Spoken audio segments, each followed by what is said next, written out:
What up, Whisper Nation? Welcome all the way into another episode of the Fantasy Whispers. I am Big Travy. You can find me on Twitter at Big Travy TFW. I'm joined by Austin Sear, who you can find on Twitter at Austin_R_Sear. Got a great looking shirt on, dude. Thanks, brother. His countdown switch that he always does to us. Johnny's on the other mic. Yeah. Johnny Game Time Hicks. You can find him on Twitter at Johnny_Game Time. How's everybody doing today? What's up? Do it 420. What's going on? Ronald Kalla in the chat. Hey. We've got everybody in Whisper Nation in here. And boys, Diaper Dundee, baby. Huh? I just realized that. What did you say? Diaper Dundee, baby. Let's go. Oh, look at Austin's background right there.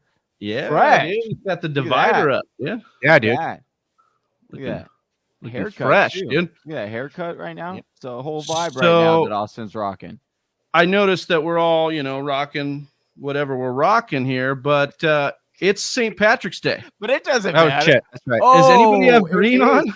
Hey, this is green. I'm gonna. That's not green, dude. That is Bro, not green. This is green. That's I'm like not aqua. gonna telling you, I'm not gonna it's give an you credit for that. off-green. It has It is green an off- hues. Yes, it's an off-green account. Is it more green or is it more blue? It's more blue, right? No, bro, I'm telling you, it's green. It's like turquoise. You Turquoise virtually is more. pinched I think Austin, it's- turquoise. and More, he virtually pinches me back. I think it's more green than blue, but if you have to ask, I don't think it counts. What? If you have to ask, you can't afford it. All right. Well, if you want to get technical, I could get like the color combination on my clothes right now on the color wheel. You combine them, green, bro. They come out. Dude, you're to be like- green, you yellow. were Well, it's got like- reddish hues. There's yellow in there. There's were red. There's like- blue. Yeah. You're like the kid in school that was like, "Oh, my underwear are green, dude. My underwear are green. You can't see them right now, but they're green, Shit, dude." Hey, I like to do it 420, bro. Yes, I'm does he smoking smoke the the green? There we go. Yeah. Hey, you. Well, woke? not only is it St. Patrick's Day, it's also the start of March Madness. Whisper Nation, we're going to get into some free agent frenzy, of course. And if you like that fresh fantasy football content and you're new to the channel, consider hitting subscribe and helping us grow the brand as we continue to march towards 3,000 subscribers. Hit that like button on this video. It sure does help the video grow, get in front of more eyeballs. But before we talk about that free agent talk, because there's a lot of meat on the bones. Last couple of weeks have been kind of nuts for the NFL. So it's nice that we're getting all this action to talk about. But today, March Madness is officially underway. It is fully going right now. And so, guys, I wanted to ask you a little bit. I'll start with you, Austin. How's your bracket looking? I think my bracket's doing okay, man. I'm gonna be the voice for the ignorant in the March Madness conversation because I know we're going to talk a little bit about why we do our March Madness brackets in our league of record. But every year, I'm not a big college basketball fan.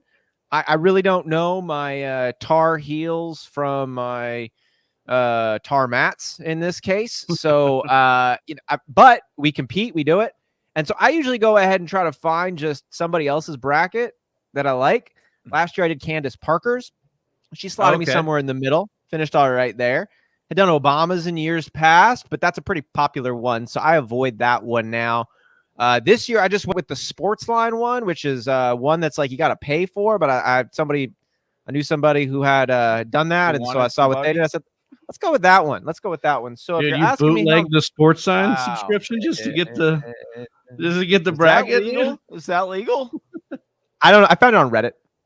Oh, okay. And I found it on Reddit after I found a lot of deleted posts. And then someone's like, nope, I screenshot it. Nope, I did it. Nope, I did it. Blah, blah, blah. And you go down. You can't hide yeah. it. What are you gonna do? But, yeah. What about you, Johnny? How's the bracket looking? Dude, my bracket's busted, baby. Already. Well, I know your bracket's not completely busted. Dude, Iowa. I had Iowa in the final four, and they let me down. Well, I was telling them, complaining. It wasn't them. It was the damn refs let me down. So that was why. But Johnny, you're really not lying though, man, because I'm looking at our whole thing. It's early, right? And we've got 5 people tied for first with 6 points. We've got 6 people tied for 6th there with 5 points. And then Johnny's in clean 12th at 4 with 4 points. oh yeah, dude. Yeah, it's because his I'm available screwed. points are because he had Iowa going so deep, huh? Yeah, You must have had him going Yeah. Yeah, they slopped me so way down. That's the same thing that happened to me last year. Indiana, or I had Illinois. it was Illinois Illinois. going to the Final Four. They were a 5 seed 2, I think, something like that. First game out. It's just like unbelievable. Well, the other thing Unreal. I wanted to ask, because I looked at our brackets as well in our League of Record, Austin, and we have 9 people of the 12 picked Gonzaga to win it all. Yeah. And so the I'm other screwed. 3 have picked Arizona. And so, Austin, you picked Arizona. You got Arizona just because you got some AZ love, obviously, right? Bro, let me tell you something, man. The background on my phone, not only is that just a saguaro cactus, it's a Tucson saguaro cactus. Okay. T-Town. You know I'm picking Arizona on this one. I literally thought everyone in the league would choose, or at least like 90% of the people in the league would choose Arizona. Like I figured most people would do Gonzaga, Arizona, but because we have Arizona ties, I was like, okay, 90% of the league is probably going to do Arizona. That's why I switched to Gonzaga, which sucks because at least if I could have had Arizona, I would have been I could have made up some points. I would have been at, top 6 maybe if they won. I wanted to last. I got greedy because last year I finished third. It was the best pick I've gotten in Tolton ever in the 11 years. And so I got greedy. I'm going to pick with my head, make sure I pick Gonzaga. They're, one of the favorites. But when I got to Gonzaga and Duke, I was torn because I was going the Coach K narrative, right? Oh, you love the let's story. go with Coach K. Last year, he's going to win it all before he goes, retire, on the shoulders of his players. And now I didn't. And now I'm a little upset because like you were saying, Johnny, I could have been like the one in the pack that went away from it. No, I should have went with Kentucky. I almost went with Kentucky too as well. Like I thought about because of Kentucky in my Final Four. So I was like Kentucky, Gonzaga. I was like, should I go Kentucky? And I made the wrong decision. That's the right. Yeah. That's How do you guys make your calls on these ones from the self-proclaimed NCAA ignorant over here? How do you guys choose your brackets? Johnny, I know you bring some personal insights to the mix. Well, here's the thing. I'll be honest with you. I don't watch a whole lot of college basketball before March Madness. I love March Madness. This is the top 5 favorite day of the entire year for me. Like when I actually had to work like an actual 9-to-5 job kind of thing, I would not ever take off my actual birthday. I would only request off the very first day of March Madness, usually the next day after if I could, because I love it that much. I just love watching all the games, drinking with people, and I just think how they work it, how every game comes down to like final minutes. It's just unbelievable. It's so fun. And then you so get many buzzer beaters. Yeah, you get this big tournament and then you're able to work people in, like as we've, done with our league. So like, I just love how all that stuff comes together, the conversations, the excitement, people are rooting for the same teams, different teams. It's that community, baby. And I think very few things throughout the entire year can do that more than this March Madness tournament. So that's why I get so excited. But when referring to your question on how do I decide, I won't lie. I look up, I do like the analytics stuff because like you said, I always look at that. Like, there's some wild stuff like 12 and 5s, which I knew. I was looking at it last night, typically about 50%. So there should be another 12 beating another 5. And then standard upset. You see it a lot. Just in ranges. Right. And then you can also, the other thing I like to look at is like those teams. Typically, there are 11 seeds. There are a couple 11 seeds usually that are kind of misplaced. Like they're stronger than an 11 seed. So Michigan is one of those teams. And so is Virginia Tech, in my opinion. So both of those teams I put going a little bit further because, they were just a little bit, or seemed to be because they were a little bit misranked. So I do that. And then I just combination of looking at people I trust. Is that kind of for you too, Travy?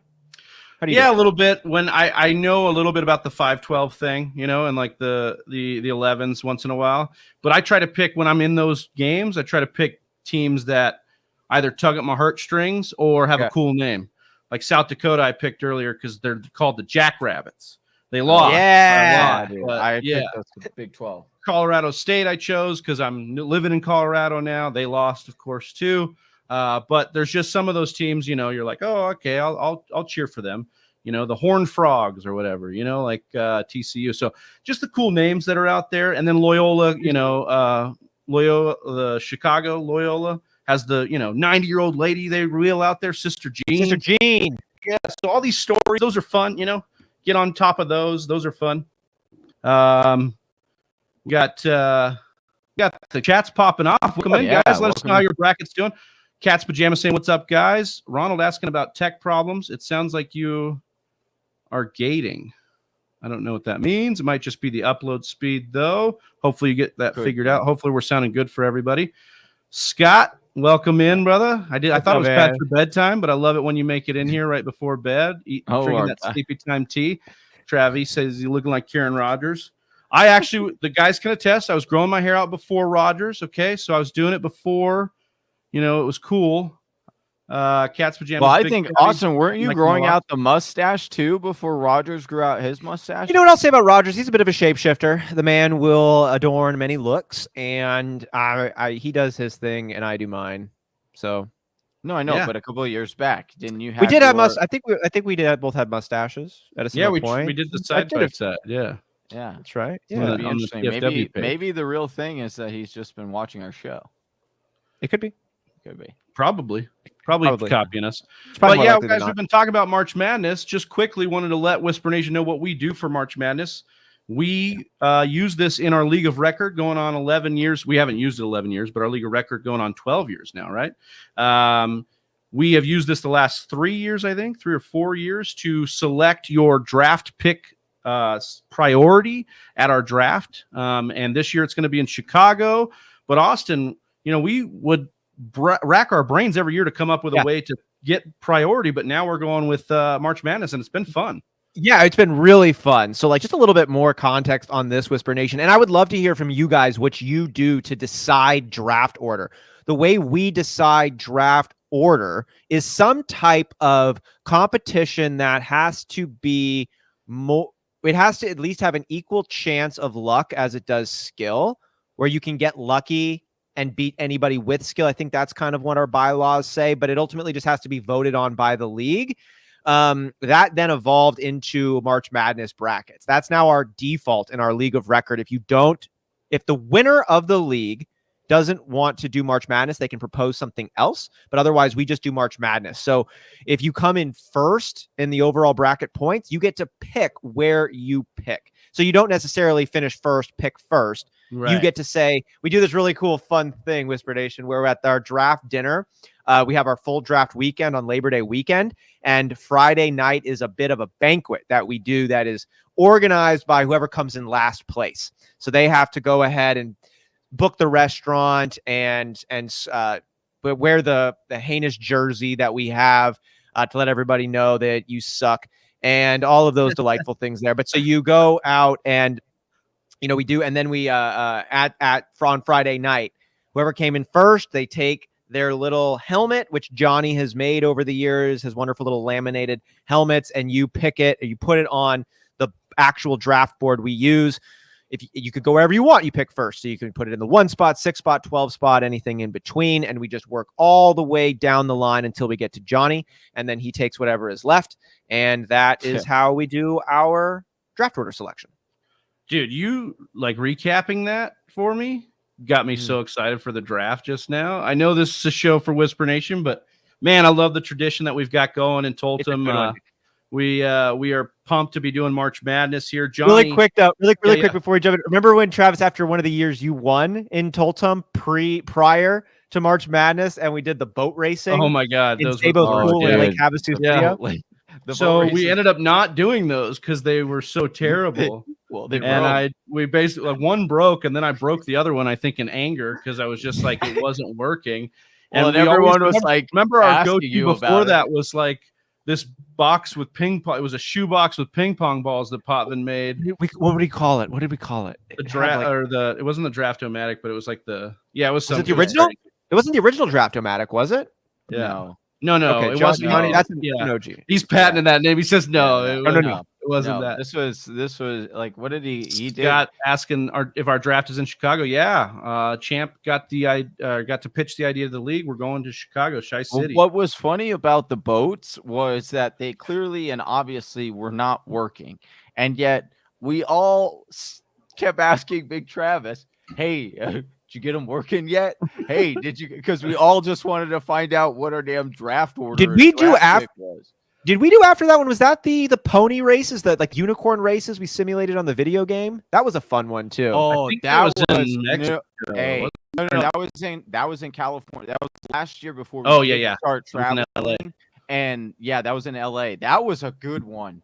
I think there should be a duel. Like it should be something like that. You get X amount of points. Then you have a March Madness tournament. Then you get a March Madness tournament. You get X amount of points for finishing in that. We could do that. If you or I win, Johnny, if any one of us here win, you get a call of what you do. And I think building out like a little tournament throughout the year leading up, it'll be fun as heck. Like go ahead and do a March Madness one. Yeah.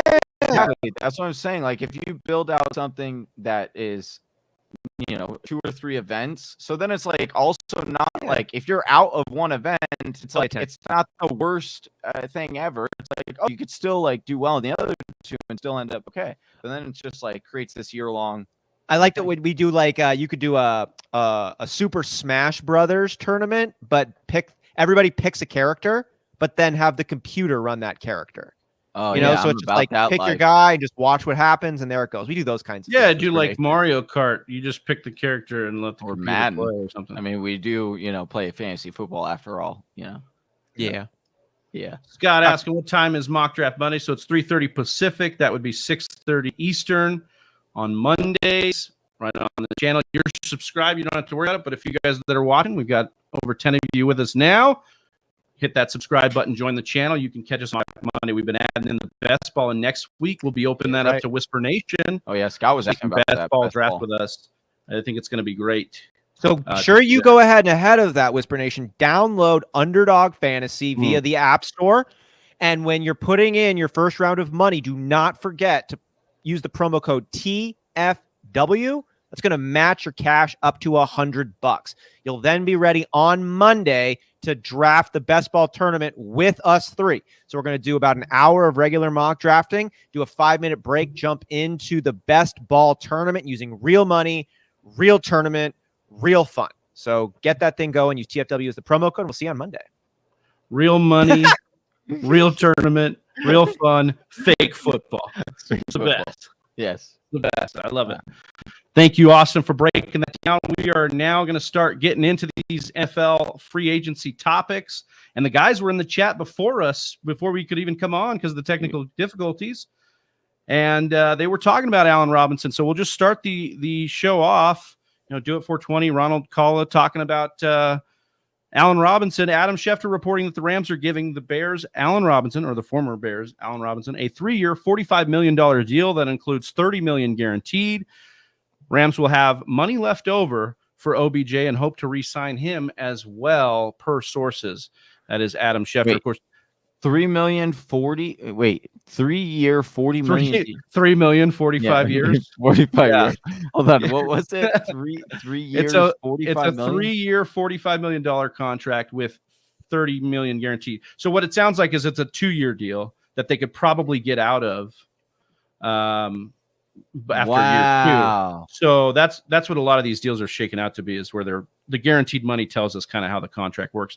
Austin, do you have an initial reaction on the Allen Robinson deal here for fantasy purposes, at least? I don't think Cooper Kupp gets impacted very much. I think the breakfast narrative between Stafford and Cooper Kupp is true. I don't think that changes. I think this probably dilutes the remaining pass catchers, though, to be pick one. Someone might get a touchdown. Someone might get 6 catches. Someone might break 100 yards. But if it's Van Jefferson, if it's Allen Robinson, if they bring back Odell, we'll see. I think this is great news for Matt Stafford, though. I think this elevates Matt Stafford even further. And we've just seen it's always good to have extra depth. God forbid another ACL gets torn. Robert Woods was starting to come into form there. Sucks to see it happen. They pick up Odell Beckham, ends up catching a touchdown in the Super Bowl. Allen Robinson gives me Allen Robinson feels like LA is a good destination for him right now. It just feels like almost like a freshen up place. Odell Beckham comes over there. Look what happened to him. Matt Stafford does the same. Allen Robinson seems like a perfect candidate to come in there and have a better season than he's been having in Chicago. Scott asking where are they coming up with this money? Ronald saying, what are you calculating, Johnny? Johnny's over here trying to figure out money in his head. He's looking like Rain Man. He's looking like Rain Man over there. Well, the only reason I ask is because Christian Kirk got 80 mil for 3 years, or was it 4 years? 20 million a year for Christian Kirk for the Jaguars. Yeah, but really, Also, it makes me think a couple of things. It makes me think, one, OBJ might be out longer than we expect, or the Rams expect, because you're going out and getting Allen Robinson. The other thing is, like, Scott had mentioned, Van Jefferson. What does this do for Van Jefferson? I mentioned in one of our chats with our and our dynasty thread, I really hope the Cardinals, which it would be a little bit of a surprise because it's an interdivision, but I would love it if the Cardinals went to the Rams, like, hey, we'll give you, because they need picks. We'll be like, hey, we'll give you a 6th round pick for Van Jefferson because his dad also is coach here, and bring him here. We'd love to use him. That guy is a stud talent, but it also makes me wonder, though, to be out a lot longer into next year, that they need this kind of depth. And then OBJ, of course, too. Like, how long will he got injured in the Super Bowl? So it's last game of the year. Yeah. So, like, even if you put him on a super fast, like, 7-month, timetable. Yeah, you're right. Like, you're still looking at December. So it's like, I don't know if he's gonna, or what. Oh, sorry, no, that wouldn't be. I'm terrible at math right now. Don't ask me about calculations. That was.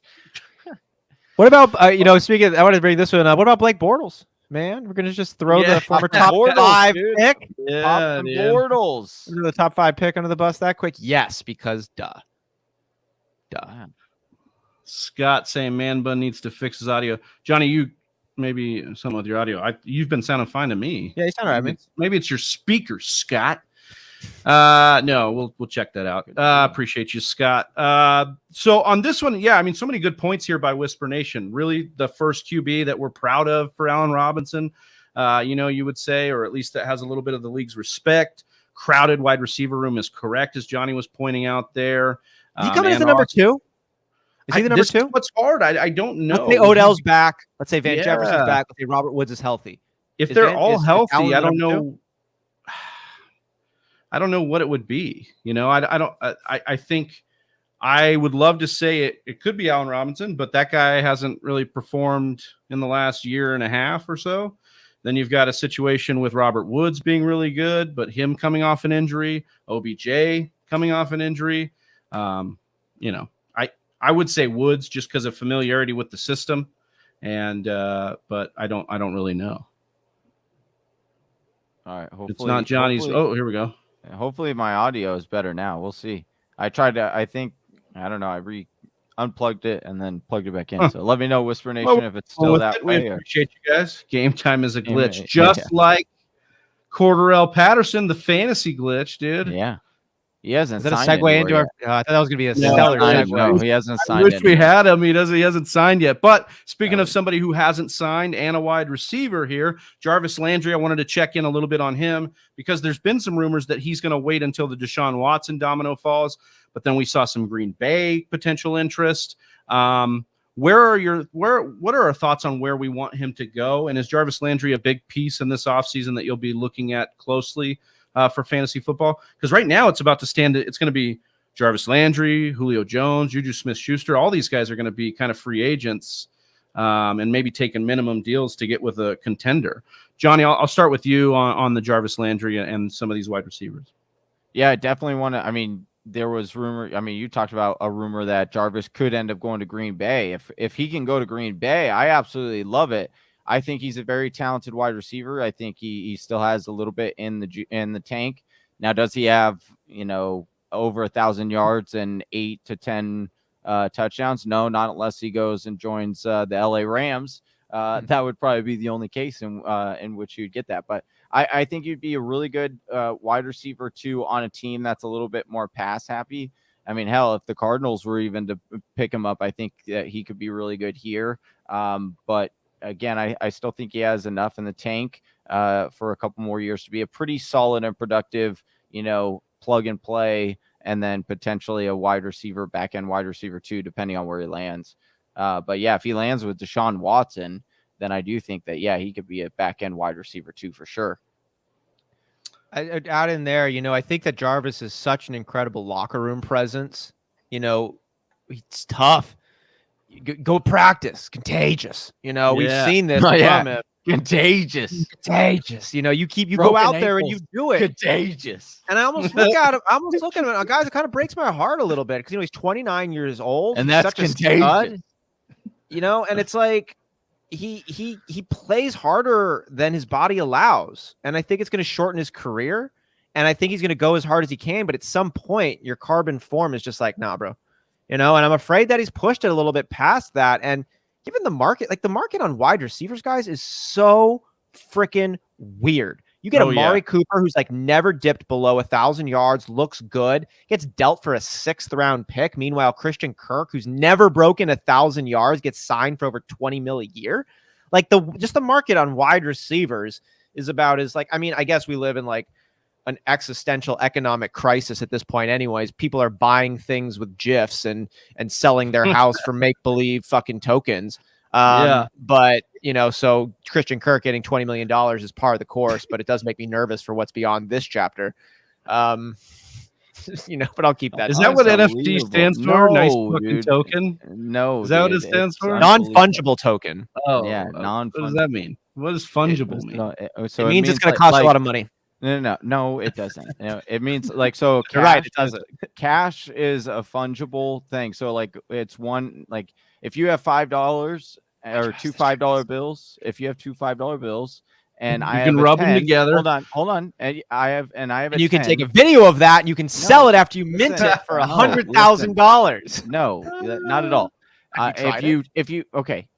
Listen to me. If Big Trav has two $5 bills, I have a $10 bill, and we trade, because money is a fungible thing. We agree on that value. It's one for or equal value. But an NFT is just a 1-for-1 thing. There is no value behind it other than it'd be a money for a specific item, right? So then. Unreal, dude. See right here, it can't be recreated. Yeah, I know. I just knew we could get Johnny going there. That's how I had to mess with him a little bit. But they're not all gifts. They're just, we know, Johnny. It's unbelievable. So okay, we talked a little bit about Landry. We have conflicting agreement or conflicting takes here. Sorry. Jarvis Landry, though, joins Juju Smith-Schuster and some other guys that aren't signed. Let's see. Juju, Jameson Crowder, Will Fuller, Traquan Smith. Of those guys, Jarvis Landry included, which of those guys do we think we like the most to land and at a Green Bay or at a place where that can actually elevate their play here? Are you still on Jarvis or are you thinking Juju? Because I think Juju's of the guys that are left, I think Juju's the one that's a little more interesting. Hey, I get it, dude. I get it. You want to do this again? Juju on that beat. I'd rather have Juju over than Jarvis right now. I just feel like we know exactly what Jarvis land. I think so. And Jarvis, we know what he's about. And it's not a bad thing, but we know what Jarvis is about. There is still hope for Juju. We've had a 1,400-yard season out of the man when Antonio Brown was up above him. Juju has come a long way from him being a top 5 selected player in dynasty startups, but that's where he was. And he's still 25 years old. He's 6'1". He's healthy. He hasn't 831 yards in 2020 was his best year following his 1,400-yard season, but it's he's 25 years old. And if he went to Green Bay, if he went to a place that had a great quarterback, ooh, Juju in Arizona right here. Hey, I love Scott, you hearing this? Arizona. Hold on, I gotta check some source. Are you hearing this, Scott? Where'd you get that up? Where'd you bring that? That'd be an interesting. I'd be interested. Do I think Juju is potentially I think we could have seen the best of Juju with AB. I think AB did a lot more for Juju than people wanted to realize when it happened. And so I don't think he is quite that type of receiver. Now, I do think he is a good wide receiver. I do think a part of the reason why he wasn't better was because Big Ben, right? And like that system doesn't necessarily favor that much or going to his position, like that slot. It was more about that AB role. And then, if you have more time, then he could Big Ben, which earlier in his career, Big Ben could escape. He could create more time. That was what gave Juju the ability to kind of get open. So you get him with a team that can, either get him the ball is a little bit more heavily involved, or scheme him the ball. I do think that he can be productive, but it is interesting to see, did he already peak, and is that, the player that he could potentially become being put back in the right system, or because I don't think he could be a wide receiver one. Well, I don't think Juju could be the wide what we're receiver not talking about either, though, too, is with AB leaving, what else was happening was Big Ben was declining. So Juju may not be all rote for Juju, because the book jury could still be out, because if Kyler's, obviously in his peak and Aaron Rodgers still dealing, you get him with somebody like that, I think Juju can still be very productive, as Austin was saying. So I think that there's still a lot to be said about what Juju could do in the right system. I mean, we see it all the time with guys off the street for wide receiver that come into a good enough quarterback and end up making a difference. So I think that's kind of where I'm at with Juju. So it'll be interesting to see how the rest of the wide receiver market shakes out. There's obviously a few more running backs to land as well. We'll move on to a tight end that went to Jacksonville along with some other signings here. Evan Ingram signed a 1-year, fully guaranteed $9 million deal that could get to $10 million with incentives. That's per Fowler ESPN via Adam Schefter.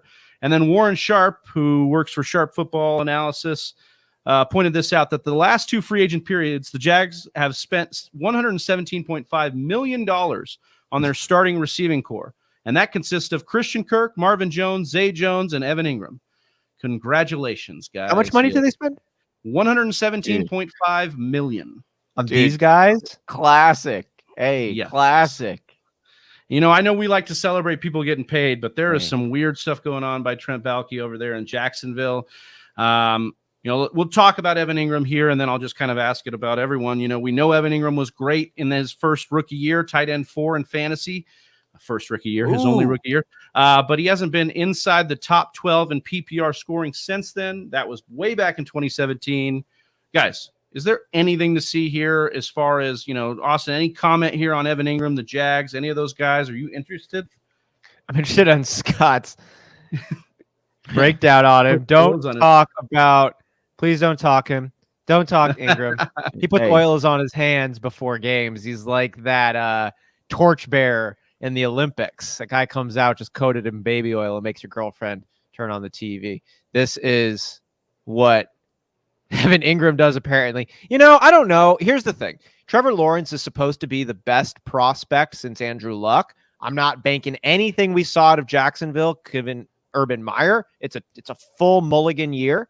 So let's say that they actually kind of hit a little bit on the coach. And I think Jacksonville is a fucking mess. I'll just put it straight up. They've never been good. They have bad decision-making. They have bad judgment. Devil is in the details. There's a lot of devils in those details. And I think they're, in terms of a scale, like if we're talking like competency to incompetency, they're definitely on the incompetent side. And show me a metric to suggest otherwise. Like Doug Marrone with that defensive-led Jalen Ramsey squad, a couple of plays away from a Super Bowl. Fine. Where have they been since then, and what were they doing before then? Like it's an error in judgment. And I think these signings point exactly to that. We can try to find a way to like turn this turd into something more, but like that's what we're doing. Still a turd. Call a turd a turd. You know what I'm saying? This is gonna be one of those seasons. No one's gonna break 1,000 yards. It's gonna be one of these. It's gonna be another one of these Detroit teams. Minus Amon-Ra St. Brown, or like Baltimore a few years back before Lamar Jackson, where you're like, oh, Michael Crabtree's over there. He was kind of good with San Francisco. Now he's going to come over here, be the lead dog at 1,100 yards. No, he's not. He's going to get 700 yards.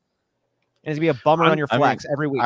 I will say, if there's one position And again, it's like I'm just solely going off of, the coaching staff and what they do in past history. And I will say that they will use that tight end position. Obviously, Ertz came from, it was, out of that same system. You had Goddard come out of the same system there. You also have the tight ends from last year, as far as the Indianapolis Colts. We saw how heavily those guys, it's all the same coaching tree right there. So as far as what the schematics of it would be, yes, Evan Ingram should have a role. He should have a decent sized target market share.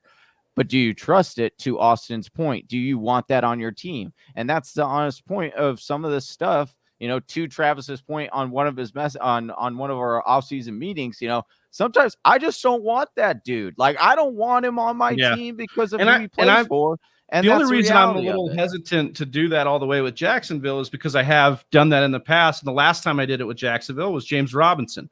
And that kind of screwed me over because, now it's like, is it recency bias the other way, though? Now am I just holding on to the fact that James Robinson burned me by not believing in him enough? Let me jump. Yeah. I want to talk on that because James Robinson is an exception, and I can point exactly to why he is an exception. Ronald says it's not weird. No one wants to play there. If you want them, you have to pay them. Fair enough, right? Like Christian Kirk. That's a good point, right? Like, you're out there. You're wow. You are the owner of the Jaguars. You're making calls. You're what? Oh, Devonte Adams just got dealt to the Las Vegas Raiders. To the This makes for sense. 2 prime 2022 picks. Wow. He wanted to play with Derek Carr. He wanted to play with Derek Carr because they went to college together. He said that last year. Dude, wow. Las Vegas sends back a first-round pick, potentially move picks, and a player. Potentially more picks and a player. So at least a first-rounder for Adams, who we apparently couldn't get a deal done with. Hey, can you send back Brian Edwards? Send back Brian Edwards, baby. Please. Send back Brian Edwards. I hope he wants Brian Edwards. Yeah, I mean, former second-round pick, Aaron right? Rodgers. Sure, I'll take Dude, I'll that take would be Brian a beast. Edwards. We don't have a wide receiver. We're playing Alan Lazard and flipping. Hey, I know he's probably not coming back, but wait, we got to spend some time on this, Travy. What the fuck did we just do? I don't know. I think, he wasn't gonna. He said he was adamant about not playing. He gets a new contract too, for $141 million over 5 years with the Raiders. He's averaging $28.25 million per year. He wanted around 30. I don't imagine that we've signed Rodgers long term without him knowing that this was going to happen. But this is the next in a whole string of dude, what is going on right now? What's our GM's name? Brian Gutekunst. Did Brian Gutekunst have this big old plan the whole time just to totally bury Aaron Rodgers and just to make him his gimp? Dude, how good how good is that division? You've got the Chargers, who are just loading up on defensive players and getting they're good. We're talking about the Packers right now, man. What's going on with our Packers, dude? Hey, I don't know. Well, the only thing I can think of is we weren't going to have enough money to give him the exact amount he wanted. He wasn't going to come down. He wouldn't play on the tag, is what he said. We'll see what happens with that. We got details coming out. What's up, Mr. Miyagi? Yeah, Mr. I just want to know what we get back, because we're getting a first round pick this year, and then they said potentially more picks. I hope they get Brian Edwards back. Weren't terrible, so the Raiders are winning this division. Hey, hit me up though on Scott taking the outside chance here. I also need Brian Edwards to My be phone traded. Is blowing up from. Hey, I also need Brian Edwards me. to be traded because now I have 2 Raiders wide receivers on my team For Dynasty? Yeah. You want to pick up Derek Carr? You want Derek Carr? You want to make a deal? I drafted him originally. I drafted. All right, I got my guy. Adams Baker. was a surefire first rounder. Surefire, probably. Wow, this is middle first rounder. Are we taking him there with Derek Carr? I'm not. Are you going to get Devonte Adams you're going to get Devonte Adams at a bargain this year? I'd take him. You're going to get him at a bargain. I mean, now, again, would I take him number 1 overall now? No. Or number 2 overall now? No. But now you will get him at a value because people don't trust in Derek Carr. I think Derek Carr is a really. You're buying him as a solid option. He's okay. He's not going to be better. You know what? He's not going to be better. Good. That's going to be a great double dip to go after. I'm just saying it. Carr and Devonte Adams this year could be a fantastic double dip that wins a lot of people championships. You're totally right. With the, I think that's the bigger question. I'll let you finish, Austin, but I have a follow up.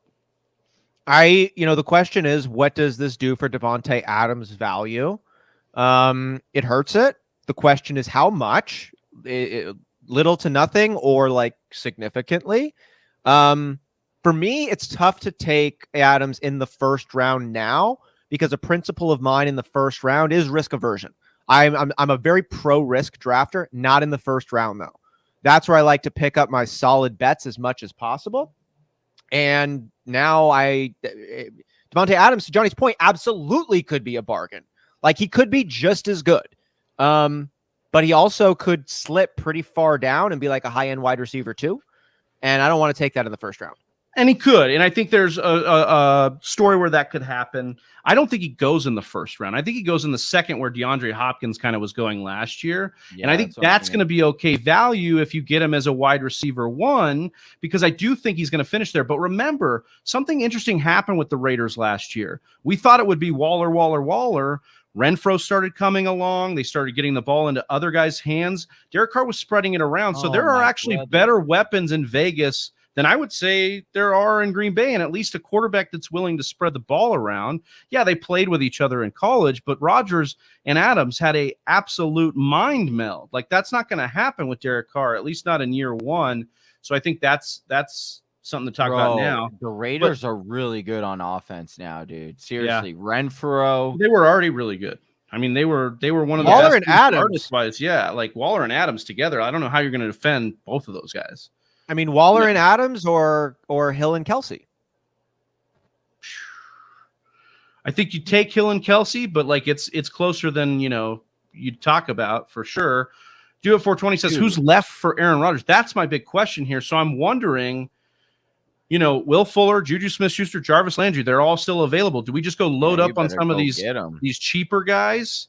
And that's what we're doing here. And I'm just shocked that Rodgers would sign this extension and know about this. And I would, and if he doesn't know, I would be shocked that Green Bay would do this without telling him.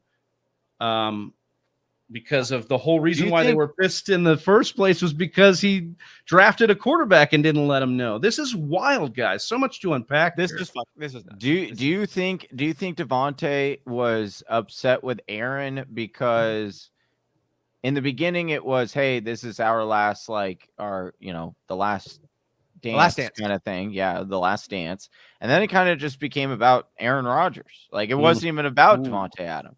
And do you think that Devonte Adams then became a little slighted? Oh, that could happen. Dude, he gave him a taste of his own medicine, dude. Yeah, dude. I am not surprised about that line of thinking dude. all. Because Devontae's smart, right? Yeah, you're saying Devonte went to Green Bay and say, do not tell Aaron Rodgers anything, but you deal me. You trade me to the Raiders. I could say, right? I'm not saying he did that, but I'm not saying he necessarily did that, but I am saying that he did. But I like that vindictive storyline. I like it. I want to trade Aaron Rodgers. I've been popping off in our football chats left and right, and I got Aaron Rodgers' autograph on this ball right here, man. I've spent more money going to games that he's been playing in than any other player, period. Like the Packers are a part of my blood, man, and trade Aaron Rodgers is my personal preference. Maybe it was Devonte Adams's as well. Dude, I wish we could get Devonte Adams on a podcast right now and just ask him these questions because, man, that would be some great drama that I'd be here pick for. From the Raiders should be the number 22 pick because that is the first rounder that they have. So they could get a wide receiver there too. Sure. This is a pretty good I don't think that's going to replace Devonte Adams. But if you're looking at this as an organizational level, and I understand, like, don't trade it around. We lost this deal. It doesn't matter what picks come out and what player is in the deal. Like, we're going to lose this deal, right? Because we're giving up Devonte Adams. But I think if you're looking at it like long term, it probably helps the cap to get him out. And long term, it probably forces Aaron Rodgers to get back to spreading the ball around and making it more about everybody else. Because I'll tell you what, he had a 3rd and 9 against the San Francisco 49ers, our last offensive play of the game, and he airmailed it to Devonte, which was in triple coverage when he had Allen Lazard open in the middle. So, sometimes the mind meld is amazing when he scores double-digit touchdowns, and we love it, and it's fantasy, it's great, but sometimes it costs us real football games. And so maybe that's where we're at with it. Maybe that's the line of thinking. Not saying I agree.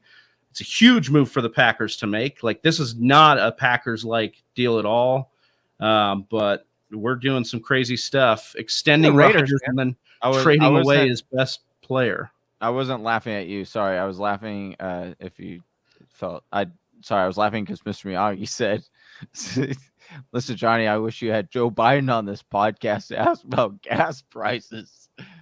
I just think it's funny. Sorry, that's why I was laughing. Johnny and Joe Biden were on the same podcast, they'd be like, "Here's the deal. Here's the deal. No, here, let me tell you something." Joe Biden would fall asleep on the podcast, dude. Are you kidding me? Yeah. He might.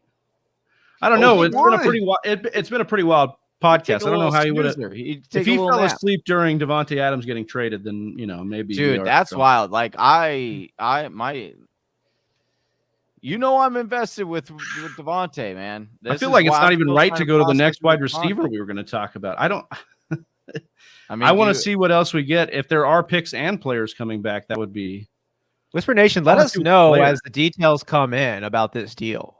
Yeah, they're saying this was, according to Scott, this was in the trade was in the works, or it's been in the works for weeks. I'm telling you, I read an article last year where they had asked Devonte, how long till Rodgers retires?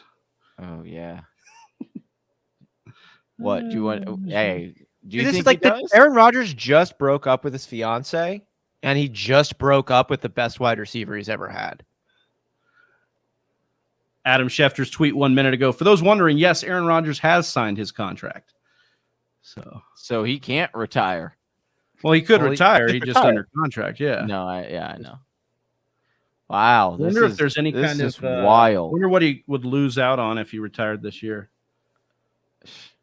Diaper Dundee, baby. Professor Ron coming in. Spitting facts. I appreciate you, Ron. Yeah. Hey, how many brackets were busted because Devonte Adams getting traded? About as many brackets as being busted because of Joe Biden's influence on gas prices. Thanks a lot, Obama. Classic. 5 years, $141 million. Wow. All right. Well, what an injection. A contract like we've got more news, and we'll obviously have more info to come out about the Devonte Adams situation. But man, what a blockbuster to drop in the middle of the show. If you like that fresh fantasy football content, you want to continue to join us on this channel, hit that subscribe button if you're new, and hit that like button, man. Help us out. Moving along down the list here, Cedric Wilson was signed a 3-year deal. $22 million. Yeah, going to Miami. So if we look at Cedric Wilson down the stretch in 3 of the games in which he saw starter snaps for Dallas last year, Wilson scored 3 touchdowns and cleared 100 yards twice. Johnny, I'll start with you. Do we think there's a bigger fantasy football impact on Cedric Wilson himself, Miami, or Dallas as far as those weapons that are there? I think it's really interesting for the Dallas Cowboys. I believe, shout out to Mr. Miyagi, I think on the last show or 2 shows ago, he was asking about, or he had heard possibly using a 2 tight end set more. And we had talked about, we're like, well, they still have Cedric Wilson, who's a solid wide receiver. They should end up, just use CD outside, and then they got Gallup back. But now it is making me think, hey, maybe they do end up going more 2 tight end sets for this next year. Kind of also to another point that you had talked about where the NFL kind of goes in the cycles of, hey, everyone's spreading it out, getting thin. Okay, we're going to beef it up and just run the ball. And you could definitely see that as a potential with where the Cowboys are offensively right now. So that is something that is more so interesting to me. We'll see what they do in the draft.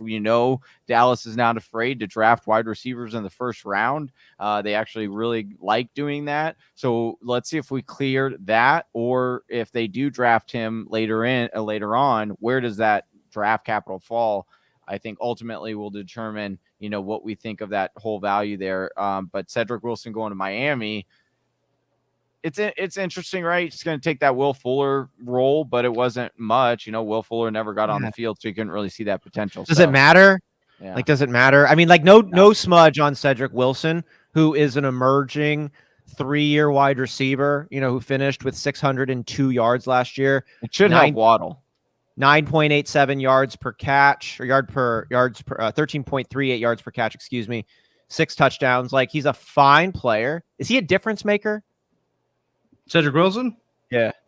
No, not in the sense that he's probably going to change a ton of games, but he could free up Waddle, free up Gesicki, do a lot more than like a Preston Williams was doing, or a Devontae Parker maybe was doing for this offense. My first take on this one, I'm excited actually for Dallas, because to Johnny's point, I love me some Jerry Jones drafting wide receivers. I do. I love turned out pretty good for him. He plays wide receivers like I play Madden. Like, give me these sexy names, give me these big playmakers. He goes out and trades for Amari Cooper from the Raiders at the time. He takes CeeDee Lamb early when he's already got all these other wide receivers. Like, Michael Gallup is really good. I love the way he does it, and I think Gallup getting that deal he did, I think he's a very good wide receiver too. I think Gallup is a difference maker. I think he's a great number 2 wide receiver. I think CeeDee Lamb is one of the best young talents we got in the game. Forget that. He's one of the best talents we have in the game, flat out. CeeDee is a 1. Gallup is a 2. Number 3 is an opportunity. I like it not going to Cedric Wilson. I like them opening the doors to the next Cedric Wilson, who's going to be a guy that makes an impact, that goes to the Jaguars on an overpaid deal in 4 years. I want to see that guy in Dallas. And I, God bless Waddle and the Dolphins. I think that's a poorly run organization as well, filled with a guy who's trying to lose games while he's investing in a sports betting app. So Miami, I was trying to play the different. I was trying to play the positive, Austin, but you killed my hopes, because I love Miami too. I love Tua, Jalen Waddle. Yeah, I was going to say, Austin, I was going to tee it all up here. I was going to say, look, we've got Jalen Waddle, we've got Tua Tagovailoa, we've got Mike McDaniel, the millennial head coach, dropping bars. Says weird Mike stuff. Jones says weird stuff, looks weird, looks like Rodrigo Blankenship. We got Austin in the Miami-like shirt right now. I was like, man, we've got something here. But you're right. Miami's going to Miami, right? That's what we tend to think. What Chase running back? Edmonds. Oh my God. Chase Edmonds. Hey, that's I was a little excited about that, though. I know. I know. Excited about that. Miles Gaskin's our boy too. Miles Gaskin's our boy. That is true. That is true. They got, and then who's their other boy? They had another boy before Brown. Who was the other one? Oh, no. Well, it was the rookie Dokes. Dokes. Dokes. My 7th round. Yeah. That one didn't work out, but that was more of a Ahmed popped a little bit. Salvon Ahmed. Ahmed, like, he wasn't really our guy though. Yeah, no. Like, he wasn't like our guy. Well, Miami's probably not done bringing to that backfield. I think the thing for me is, at least Mike McDaniel seems to be trying to get the GM to put in some pieces that could be fun. I mean, Gesicki is really fun. Jalen Waddle's really fun. And then if you get some of that Shanahan influence into the offense, I think this team could be pretty fun, and especially for fantasy reasons, especially because if we do think they're going to suck, because they're the Dolphins. Did they get Mostert? Is that true? Oh, man. They did? They did get Mostert. Oh. I brought it up. Sorry. Gross, dude. Come on. They've got 3 of the same running back. Won't die, dude. I totally. Well, that's okay. It's fine that they have Mostert, because in week 2 he's going to get hurt and then be done for the year. So we can basically. But with all these guys, like, is anybody getting above a 38% snap share? Also, we hate on Gaskin, but he still finished as a RB2. So I'm just saying. Did he? Yeah, he did actually. Like, you're wearing a Miami shirt now, aren't you? number 20, number 24 in PPR. Yeah, that's right, baby. Oh, 22, as ugly as that is. I know you got it. Hey, that's not sexy at all. Hey, finish the year with 5.4, 1.6, 2.3, 1.0 points. There we go. Yeah. Well, it's not how you finish; it's how you start. That's what they say. I don't know.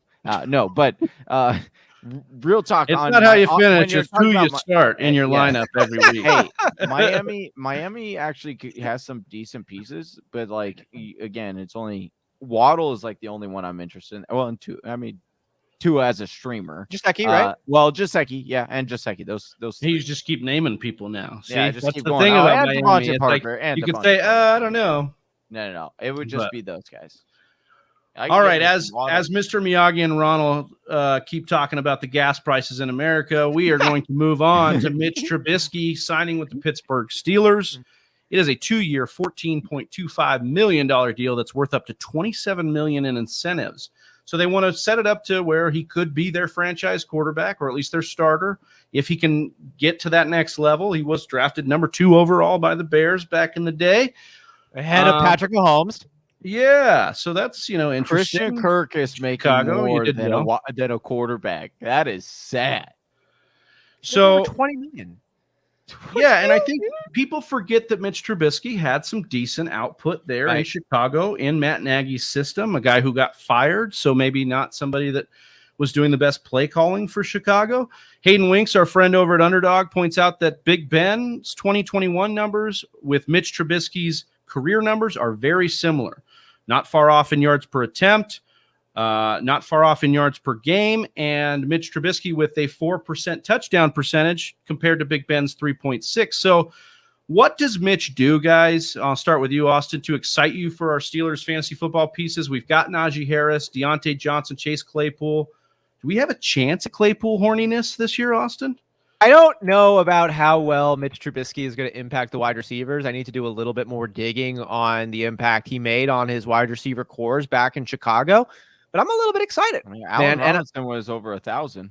There you go. And I'm excited because we talk about how bad a franchise some of these organizations have been, just demonstrating poor judgment multiple years combined. We're talking about Jacksonville here. Miami's kind of in that category. Pittsburgh is on the opposite end. This is an extremely well-run franchise with, I'd say, excellent judgment. This starts with the Rooneys. It's continued through multiple Rooneys as they've had different people really calling the shots. That person calling the shots, though, has seemed to have a high level of competency. From the Mike Tomlin pick to the Bill Cowher pick before that, they make good calls. And I think that this was the best call they could make with what was available. Kind of like a Kevin Cobb situation back with our Cardinals, Johnny, when we were trying to re-sign Larry Fitzgerald. Yeah. But I think that it was probably the best of the bunch. Do I think it's a good signing? I think it's the best pick that you had available. I don't think there was a really good option for you to be had. But I've seen Mike Tomlin win games with Mason Rudolph. I've seen Mike Tomlin win games with Ben Roethlisberger. I've seen Mike Tomlin take it to the playoffs with a 39-year-old Big Ben who's literally laughing at the end of the season being like, we shouldn't be here. There's however many teams in the playoffs. We're the last one. Noodle Arm 2.0. Yeah, he got this team into the playoffs. And I say he, meaning Mike Tomlin and the organization of the Steelers. So Trubisky, I think, is in for the most support, the best game plan, and the best trajectory he's ever had. So, and to your point, Travy, he's had some good games in the past. So it's not like we're going to ask to see something we've never seen. We just want to make his highlights more consistent. Guys, how is this team not better than any of the Bears teams that he was on? Deontay Johnson is just as good as far as output as a receiver as Allen Robinson has been, right? I mean, I think we would say that on a game-to-game basis. And then they've never really had a second wide receiver. You could talk about Anthony Miller was there for a couple of years, and that was, who he went to. But now you got Chase Claypool. Pat Freiermuth, guys, don't forget about Pat. Yeah. We've got Naji Harris, big receiving running back. I actually think this is a sneaky good deal, as Austin was kind of saying there. And I think Trubisky's somebody that, he's got the mobility. Don't forget about that. Could be a sneaky late-round quarterback. Definitely in Superflex I'd be interested in. And then this offense could be worlds better than it was with Big Ben. And that's not a slight to Big Ben's Hall of Fame career. It's just the fact that in this last couple of years, he could not throw the ball down the field. I'm not saying Trubisky was great at that either, but I think that we're going to see a lot more intuition in this offense, if you will. And so, Johnny, I guess your take on the Steelers offense and any of these playmakers. I'm excited to see what this looks like. I do think that we saw Mitch Trubisky get better last year as the backup role. We'll see, what he learned from Josh Allen. I do think that helps as well. But I think Austin, like he said it before in the show, and I think he's trying to say it now. He just, did it in a different way. But hey, that coaching system is contagious, dude. So I just think that you put Mitch in it, and he has sneaky wheels. He can run that offense, and winning is contagious, and it's gonna end up resulting. You know what it reminds me of right here? Jameis Winston. Jameis contagious. That's exactly that's right. Jameis Winston in New Orleans. Yeah. So it's exactly, and hopefully for Mitch and the Steelers' sake, a better ending than that one. But I think it could be better. But I would same excitement level. You mean going in before? I just mean it's a similar kind of situation. I think Jameis Winston is. I don't have enough bad things to say about Jameis Winston, and he could be on this show, and I would double down, and I would say him with more ferocity than that. I just think he's a bad dude. But the 5,000 yard season is real, right? 30 touchdowns, 30 plus interceptions, whatever. Like that's real. And I think that Trubisky's got that same type of excitement with an ability to take a look at where the first down marker is before the play starts. So I guarantee. And again, I think better weapons than New Orleans. Yes, in Pittsburgh, I think that's the key. Still young, played good as a backup in Buffalo. Change of scene, we know that can help.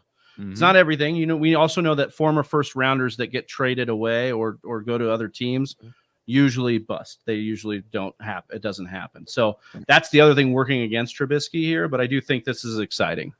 I think it's worth some of the juice there. I do. It will be interesting to see what their opening schedule is like, because potentially that could be an easier opening schedule. And if that's the case, I guarantee Mitch Trubisky will be a stream of the week at the quarterback position. He'll make a waiver for sure. At least once or twice this entire season. So I definitely do, and again, it's the Pittsburgh Steelers. We were plugging our nose to play Ben in the right spot. So I'm not saying we should have, but we were. Najee Harris is going to be such a godsend to Trubisky too. They're going to get to run the rock with a dude who can handle. And Tomlin already came out and was like, when they started this whole process, or after Ben retired, he's like, I want a quarterback that can run. That's what I'm going to get, a quarterback that can run. And so that tells me he wants to implement that in order, to keep defenses honest and to help that offensive line. So I do think that we could definitely see Mitch be used like Josh Allen. And Sauce's point about the pass catching running back, in Mitch Trubisky's best statistical season, Tariq Cohen caught 71 balls that year. So that's what we're talking about. Potentially contagious. Talking about with the running back there. Well, the contagion moves on, and we're moving on to the next. Yeah, hit that like button. Yeah, if you like what you're listening to. Hit that subscribe button if you're new to the channel. Freak Stomper coming in. He just woke up. Says Adams to the Raiders. Yep. Yeah. Welcome in, Freak Stomper. What's up, Freak? Welcome in. Speaking of that, I did have a couple tweets that I thought were good on the Adams. We'll kind of touch in on Adams again. So per a sources, Rob Demoski of ESPN, he says, per a source, the Packers were willing to pay Adams equally to what the Raiders were with this new deal, but Adams preferred to play elsewhere. Aaron Rodgers was aware of the developments with Adams as they unfolded in recent days. And then Aaron Nagler, who is a beat writer for the Packers, said the Packers were 7-0 without Adams under LaFleur. Everyone who's been begging for a more diversified attack, it's on the way. Is this like when the teacher says, Johnny Travis, you guys can't sit next to each other anymore. Yeah. You're not listening. Yeah. You're not paying any attention to Latin class. All you're doing is playing footsie underneath the table, and I see it. Sit apart now. Learn some Latin. Is that what's happening right now? Yeah, Ronald coming in here. I don't know if it's that, but I can't understand what we're doing unless that we just didn't have the money. But they said we were willing to pay him and he wouldn't take it. So yeah, I mean, Ron's saying, like I said, it pissed him off. They wanted to tag him. I mean, my thing is like, yeah, I guess he just wanted to prove his worth, and I get that. He's worth all the money. And he wanted that from the organization that drafted him. And I think we were in a position like our biggest baby, that we had to focus on was Aaron Rodgers. And in doing so, we have a cap situation that means that Devonte Adams probably has to go under the tag this year if we're going to make it work. And he didn't want to do that. And by that point, I gotta say, man, I got some goosebumps on this one. Devonte Adams has always impressed me as a human being. I have nothing negative to say about Devonte Adams. I believe his work ethic is through the roof. This man is known for having incredible footwork that he developed. He led the league in drops early on. He doesn't drop the ball anymore. This guy works so hard. He's a true 99. But he's sitting behind another 99, and it's Aaron Rodgers. And Johnny, I thought you had a really good point there where it's like the last dance between the two of them, and now it's Aaron Rodgers' show. And Devonte Adams doesn't cause a lot of drama. I think he moves in silence and violence, and I think that's kind of what he just did here. And I think that Devonte Adams wants to stand on his own 2 feet, and I don't think he can really ever do that with Aaron Rodgers flailing around the way that he kind of continually does. Aaron Rodgers really likes the attention. I feel comfortable saying that. Devonte Adams does not, but Devonte Adams still wants his respect. And I think that, and we've also heard him talk about the way he views money. He does not, it's not easy come, easy go for him. He works really, really hard for this. He really dedicates himself. He proved himself to get this kind of contract. And now I think he wants to go to a place where he has a chance to be on a team that just made the playoffs and they just got better. It's an exciting situation, and he can be the face of the franchise. Dude, I have so much to unpack with what you said there, and I agree wholeheartedly with so much of that. I want to say what's up to Slim Reaper, who comes in and says, #WhisperNation strong. He says, I miss that jawline and Trav's beard, and you too, Mr. Sear. Nice. So appreciate you, Slim Reaper. Appreciate you. One of the big things that you're saying here is, Rodgers not being able to shine with Rodgers. So much of Rodgers' ego now is into play with what's happened here. Is it a situation where, obviously, like you said, does Adams get to shine? But also, was it a situation where it couldn't happen anymore? Rodgers was also tired of hearing from the media that he only had Adams. He could only go to Adams. I'm not the only one to bring up that play to Allen Lazard. A lot of media is talking about that play, or that should have gone to Lazard as the last third down. And maybe that's 2 years in a row where it's like, hey, if you had other weapons, you wouldn't have to worry about that. And if you were just, maybe Rodgers got a little lazy in the last couple years with Adams, and he knows he can just go to him. And, it's kind of lazy. It's not. It takes a lot of work to get that kind of relationship. But that's a situation to unpack here. And then, of course, as Johnny kind of alluded to, what if this was just getting spurned by Rodgers a little bit, and the way that Rodgers dominated the spotlight, and Adams just said, you know what, I'll take my talents elsewhere. The other thing that we didn't talk about yet, which I don't know, maybe somebody brought it up, but I didn't hear it. Josh McDaniels is calling plays over there for Vegas. We're going to have Josh McDaniels from the Patriots system calling plays for Darren Waller, Devonte Adams, Hunter Renfrow, this offense. So, Johnny, Josh Jacobs. Good, but yeah, Josh Jacobs in there. I mean, Derek Carr. So, yeah, that division, man, monstrous right now. Raiders are going to be good, dude. Chandler Jones? You say that? Yeah. Well, and they got Chandler Jones. Yeah. Chandler Jones. We didn't even say that. Yeah. That's a big ass signing for the Raiders. Damn. It's every day this week, in the past 2 weeks, the AFC West has been like, oh yeah, watch this. Oh yeah, hold my beer. It's like they keep going to one up each other. It's like 3 people bidding for the same piece of art. And it was supposed to go here. And then you just got a bunch of rich people like, no, I want it. And it's like, whoa, you are doing something crazy to the market right now. The more that I think about it, the more I think that Devonte Adams will be the number 1 wide receiver next year. I mean, I have to do calculations. Obviously, that could change. But when I'm thinking about it just from a perspective of, okay, now you've got a guy that seems to be spurned, right? He leaves Aaron Rodgers, who everyone's saying, oh, well, that was what made you great. You've got Derek Carr, who in my opinion is an underrated quarterback. But what do we know about Derek Carr? He loves to target one receiver or one playmaker who he trusts, right? But we're talking about, he has this plethora of amazing talent with Waller and Renfrow. But you give him Devonte Adams, who he played with in college, who he has that chemistry with. And that is why that link has been there this whole time, because Devonte Adams had already said that he wanted to play with Derek Carr before he retired. And so I could definitely see that, hey, everyone's saying or that Aaron Rodgers made me such a good quarterback. I'll do it with Derek Carr. I'll show you, and then we all see how good Derek Carr is. I'm just saying this has become very, very intriguing from not only just a drama standpoint, but fantasy standpoint as to what these two guys could really do. Because like I said, Hunter Renfrow was a top 12 fantasy wide receiver in PPR, and that was Hunter Renfrow. Now you're going to give him the best wide receiver in football? That's going to be nasty. I'm just saying, it's going to be nasty. Dude, how funny. Speaking of nasty, man, did you guys see Rodgers getting traded to the Raiders after this year with Carr becoming a free agent? And then when he goes there, Adams requests a trade. My gosh. Back to the Packers. No, I'm just kidding. Like Ryan Fitzpatrick Tua situation. Oh, dude. Yeah, Rodgers is just like, hey, I'll follow you. Yeah, I got that so club. funny. Oh, crazy. man. The NFL popping off. I don't know who was saying it here. I think it was Do It 420 that said, or maybe it was Scott saying, man, the NFL just won't let NCAA have a night, just one night.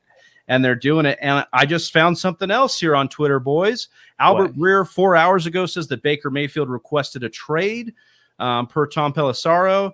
And then sources say Cleveland told Baker Mayfield's camp that they are not accommodating his request. So, wow. You know what they're doing? That's what they're doing with the Watson, the news that they're out of Watson's sweepstakes. Baker fucked up. Baker messed up. He should have done this yesterday. When he posted that thing. I'm with Colin Cowherd on this one. I think that what Baker Mayfield did, releasing this statement following the Deshaun Watson visiting with Cleveland news, was one of the smartest things we've seen Baker Mayfield do in his entire professional career. I'll break it down a little bit on that. Baker Mayfield was well within his rights to react in any way that he saw fit. Baker Mayfield is a bit snarky. Baker Mayfield has an edge to him and a confidence that you only get from being a walk-on to a number 1 overall pick. Like, this dude knows what he can do. He can grind himself out of situations. He's already set for life. Like, all of these things are true. He made a decision following the Deshaun Watson news to go vulnerable and to go stand up. And I mean by that, he said, I've given you everything that I have, Cleveland. I'll continue to give everything that I have. I love Cleveland. I love what I'm doing. We'll take it day by day. And what Colin Cowherd said about that was powerful people are the most powerful when they're vulnerable. And that is what Baker Mayfield did in that moment. And if he held that spirit, which it seems like he has not, if he held that spirit, if he didn't request a trade, if he didn't say, F this noise, if he just said, I love Cleveland, I've always loved Cleveland, I'm with Cleveland until Cleveland decides they don't want me, but let's go. I'm excited for next year. Let's win the AFC North. If he held that and he stayed the quarterback, when he runs out of the tunnel on game 1, Cleveland is going to cheer for that man in a way they never have. That's gone now. That's gone now. Because it's gone. It's different. Yeah, because some of the compensation rumored to be out there for Baker Mayfield is a 2nd-round pick. This is a man who was drafted number 1 overall. So that's where we're at with some of the things developing. Now, remember, he was rumored to be on the move because of the Deshaun Watson situation, the sweepstakes we have going on for Deshaun Watson. Deshaun Watson's team announced today that the Browns are no longer in it. That leaves the Falcons, Panthers, and Saints, all teams that he met with that are on the table for him.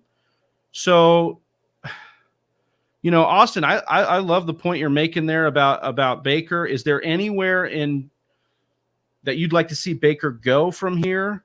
Do you think staying in Cleveland would be the best for his career if he can somehow make that happen? Or you think maybe going to some of these other teams?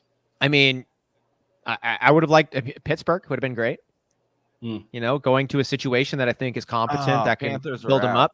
Like Cleveland is another franchise that has demonstrated poor judgment time and time again. They've gotten some great pieces. Great pieces. Nick Chubb is awesome. I think the deal they did for a down and out Kareem Hunt ended up being solid. Jarvis, Odell, they made some good moves, but we thought they were Super Bowl contenders. They didn't even make the playoffs, and a lot of different things happened, and here they are. So I think that if Baker's got a shot, and if all of the points that Johnny has brought up on Baker Mayfield are more true than not, then Cleveland is the problem. So yeah, go somewhere else. Like who's ever succeeded in Cleveland under this regime? Well, only Baker has. Baker has like half. Baker has yeah, I know, but they have no wins over the last decade, and the dude's my guy. He has a sub 500 record. He has a sub 500. It doesn't matter, but the entire team has only won 61 games in the last. And they were trying. I know. I get it. No, like 50. What was it? 52, something like that. I know you like to go to that point of how many games Baker Mayfield has won for the Browns.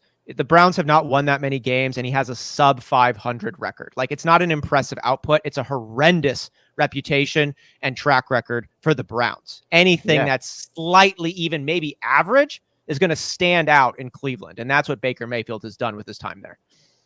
But he could be, that's what I'm saying, is like he could be a better quarterback, and it's just that town is just. I agree. I'm with you. That's what I'm saying. Yeah. Get him out there. Let's see what he's about, because I think Cleveland is a death trap. A little more news on the Baker situation. Cleveland has been hoping to move forward after the Deshaun Watson pursuit, and they offered to fly to Texas to meet with Baker Mayfield, but from the QB's perspective, the bridge is burned, and it's time to move on now. So that is something that'll be developing in the coming days. Watson domino has to fall. Obviously, Jimmy G has to fall. Some things that are going to be shaking up. Roxana asking about TB12.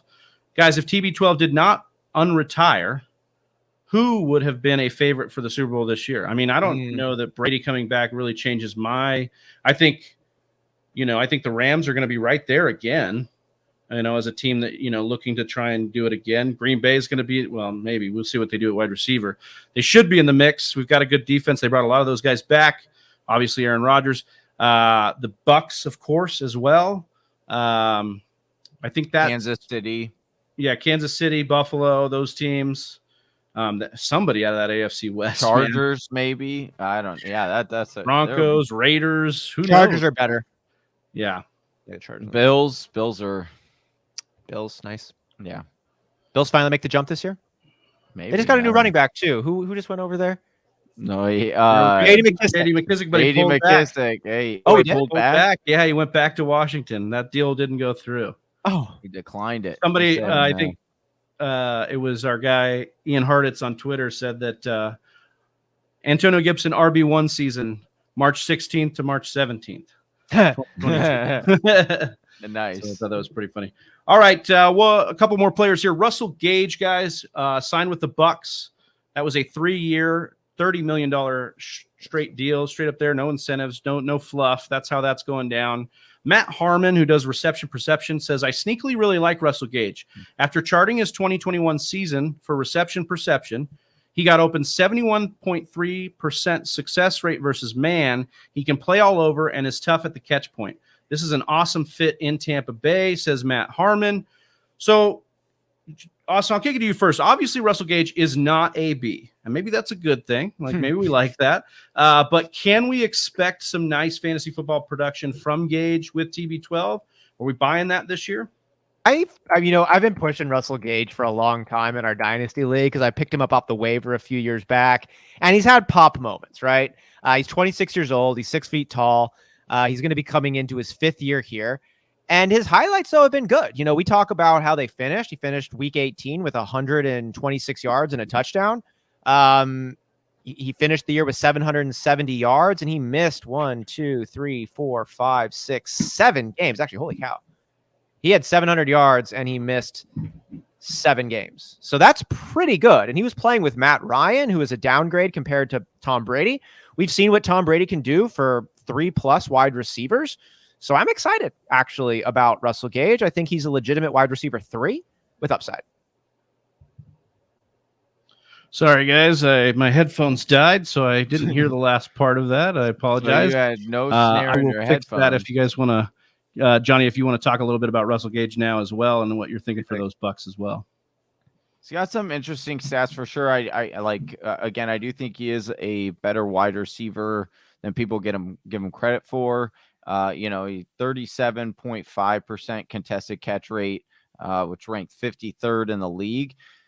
You won't have as many contested catches because, that offense in Tampa Bay. And so he won't have the, number one. He started to play the number one role there down the stretch, which was interesting for Atlanta. And he actually had some really nice catches. Like, I do think that there will be games in which he will be a starter for you. As far as a waiver wire pickup of the week, depending on the matchup, and then who knows with as far as injury goes. But I do think that you will have an opportunity. He'll be someone that'll probably try to get, later rounds, maybe as a stash for the upside, because any wide receiver with Tom Brady, like you could play him, right? You can play him a certain week. So that's the only thing that I have, or that I would say for Russell Gage. Am I looking to, spend up? It becomes like an 8th rounder? No. But I also want to see what ends up happening with Gronk, because, like these targets do have to go somewhere, right? Sure. Like, obviously we know Godwin is coming back. We know Mike Evans going to get his.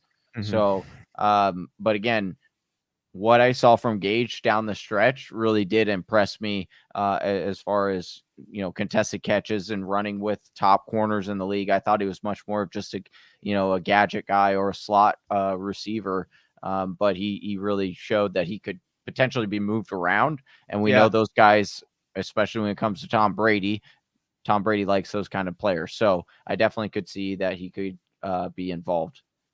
Yeah. I'm excited to see what's going to go on. I don't think where would you draft him? You said in the 8th. Like Russell Gage. No. I said draft him. I said I wouldn't draft him. I said it's like a 12th, 13th, 14th round guy. That I'm excited if he's there. If he's like a 14th rounder or a 13th rounder, like I'm okay. I wouldn't spend. That was my point. It's like I wouldn't spend an 8th rounder, which is what you were having to spend last year on AB and guys like that. So like I wouldn't do that. But if it's like a 13th or 14th rounder, like I think that is fine.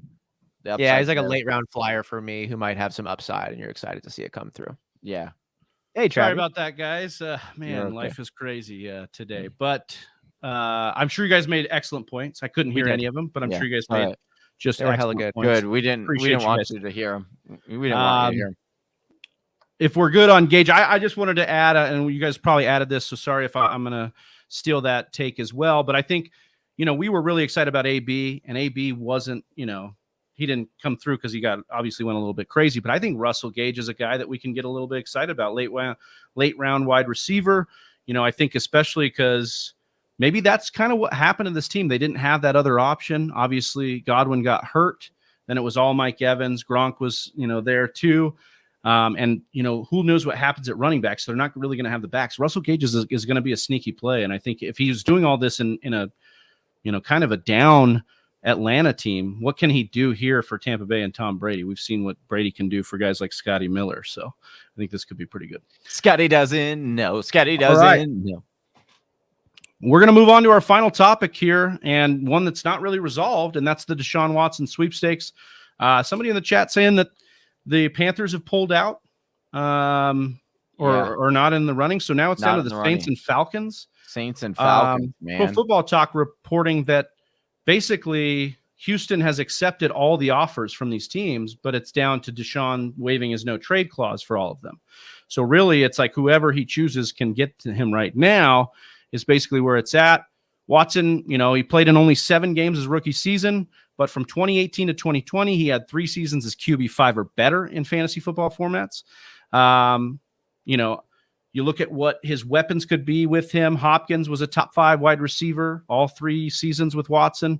Fuller showed flashes of dominance. He never did a full season because of injury, but he was epic with Watson as well.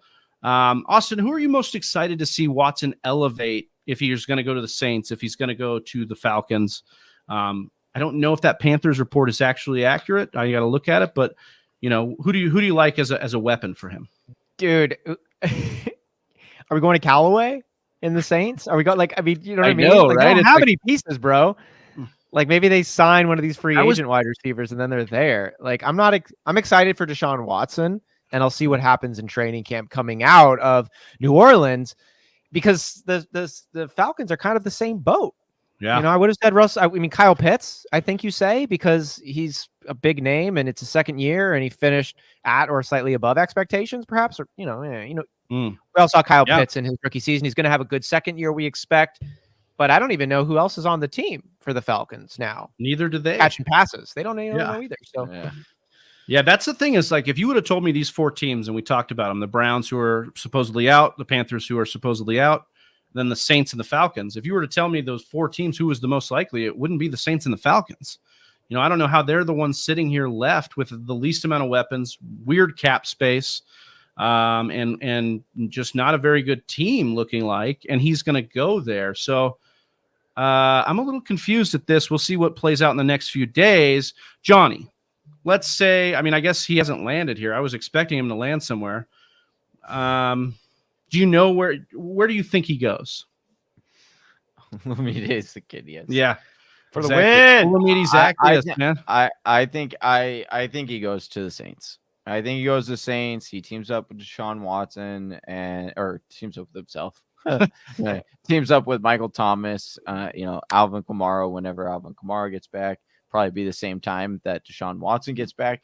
And then, that has some good potential there. That has, he has ties to that New Orleans area. So I could definitely see.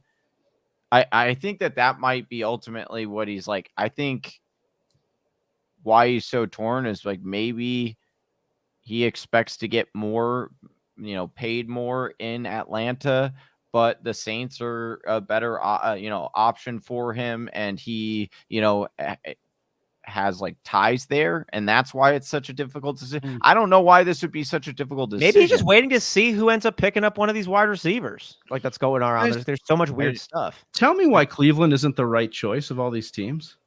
Why was Cleveland drawn out of this for Deshaun? They'll trade Baker away. You have a great offensive line. You have Amari Cooper. Yeah, the defense has weapons. You got Nick Chubb. Like they were the best roster for him to go to. How did he not make that happen? Maybe he was just outside. You got to play outside, and you got to live in Cleveland. So yeah, that's probably most of it, right? Whereas you can play in a dome. Probably not as great a masseuses in Cleveland. I'm kidding. Wear a mask. They probably have great masseuses there. You can wear a mask to hide your identity. Yeah, I don't know when you go into the massage. Okay, so let's say he goes to the Saints, as Johnny says. Austin, what round are you drafting him in, if at all, if he is suspended for, let's say, 6 games? I'll draft someone else. Okay. And then what if he's not suspended? Would you take Deshaun Watson? Okay. Fantasy football aside, Deshaun Watson's going to ball. He's great. He's really good. Civil lawsuits aside, suspensions aside, moral questions aside, the man can play football. He can get you yards on the air, through the air, and on the ground. He can get you touchdown passes. He's probably a top 7 quarterback right now. I think that's probably right. 5 to 7 range. I think Josh Allen, Patrick Mahomes, Aaron Rodgers, Justin Herbert, Kyler Murray, Lamar Jackson. Dak's got to be in there somewhere. Yeah. You say Russell Wilson. Russ maybe in there. I'm taking Deshaun over Russ. Yeah, I think I would too. Probably. I'm just excited for it. I'm expecting him to run a lot. Deshaun Watson, that is. I'm expecting him to play like he's been out. Yeah, that was the other thing as I was. But he had Hopkins. You would take Deshaun Watson in Atlanta over Russell Wilson in Denver? No, I don't think I would. That's why I just wouldn't take either one of them. But if I'm ranking them right there, I think that's a good spot. And I think you're right, though. I think he has to go behind Russell Wilson because of Cortland Sutton and Jerry Jeudy in the mix. And we'll see where Deshaun Watson lands, right? Like if he had landed in Pittsburgh, I would say Derek Carr or Deshaun Watson. That's a good one. That says more about Derek Carr to me than it does Deshaun Watson. Also, I think Derek Carr is running. I think Derek Carr is going to be a sleeper QB. Deshaun Watson or Justin Fields or Deshaun Watson or God, why am I blanking on his name? Philadelphia's quarterback. Jalen Hurts. Jalen Hurts. See, Jalen Hurts is going to be interesting to me because he kind of tapered off a little bit at the end of last year and, wasn't as consistent as he was in the beginning of the season. So, we'll see if they get any other wide receiver weapons. But, yeah, What are we doing in Dynasty with Deshaun Watson? We thinking he's a sell, a hold? Would you go to try and get him right now? Especially if he lands with one of these like New Orleans or Atlanta. I don't know how those are not that much better than Houston, roster-wise. So maybe you could go get him for a little bit cheaper. I don't know. That's the only issue is I don't know if whoever has him is willing to. I mean, they've waited this long for him, and waited through basically the mess of it, right? I mean, he still could get, there still could be some ramifications, right? It's not out of the woods yet, but I mean, if they've held on this long, it's probably you're not going to be able to go in there and get him fairly cheap. You're probably still going to have to. The best bet for you is probably to try to go and gamble now and try to get him, because if he goes to the Saints, it's probably going to be a lot more difficult. But there is that downside. I think if he goes to Atlanta, like I just don't understand how that could be beneficial. Like, yes, he's a good quarterback. I'm not disagreeing with that, but he hasn't played in a year. He's gonna, let's say he doesn't miss any time, right? You could draft him right away. He's going to play all those games. The weapons we just talked about, like they're all gone except for Kyle Pitts, and even Hayden Hurst got traded. Thank goodness Hayden Hurst got traded to Cincinnati, which is an interesting one. Shout out to Whisper Nation. So I think that I don't want him to go to Atlanta, as far as like if I'm looking at it from like, a fantasy analyst perspective, and like what could potentially be positive coming from that. Like, yeah, and I know some of that's not done, right? Free agent wise, like wherever Watson goes, maybe, Landry and Juju go, or somebody else goes. Also, I think Atlanta, actually, because I think I'm looking at this as just on a 1-year window. I think Atlanta is probably the right call, because Atlanta has had the same nucleus for a very long time. And this was a nucleus that had a historic upset in the Super Bowl after they were up 28-3, right? But this squad has been pretty good with Matt Ryan going back to all of his receivers, Julio Jones, Roddy White, Tony Gonzalez. Julio come back here for cheap. It might. But so what I mean by it is like the tide is turning, but Atlanta is one of those teams that has shown me a desire to win. And if, let's say, Deshaun Watson comes in, he's got 6 games suspended. He's still young. It's like you're not like, and you can do a lot of work, as we've seen this offseason, in just an offseason or two. So I would be fine if the Falcons committed to like a 2-3 year rebuilding plan with Deshaun Watson at the center of that. I'm not totally familiar with their pick situation, but I can't remember making any splashy plays. So I imagine they have pretty much their standard assortment of picks, which would give them a fine position to be able to make some things happen. Probably got cap space too. Like in a 2-3 year window, I think Atlanta could be a team that's right back in that contending role. Yeah, I'm with you. I think Atlanta's probably the best of those two that are left. Not for this year, right? But I think maybe long term, cap wise, they'll probably be better long term than New Orleans. Clint O says they say they are still in it. We are still in it, even though half of the fan base doesn't want him. What's your opinion on why Panthers are still in the race with him? Money ? Just got here in case you spoke on it. Yeah, see, that's what I said. I looked all over Twitter. Somebody in the comments had said that they were out. Yeah, it was Scott. They said that makes a lot of sense right now, right? Yeah, they were the team of the 3 that were left. If Cleveland was out, I'm like, well, this one makes sense. They've got DJ Moore. Maybe CMC's part of the deal, so maybe he's not there. But if he was still there, they've got CMC. The line isn't terrible. You still kept Matt Rule, who offensive-minded coach, newer owner to the league, so he's probably going to be a little bit more, progressive, I guess you'd say, than some of the old heads there. So those are some of the things you have working for you in Carolina. Probably fun to play in Carolina, be in on the southeast coast. Something I'd be thinking about of those teams. I think is a little bit better.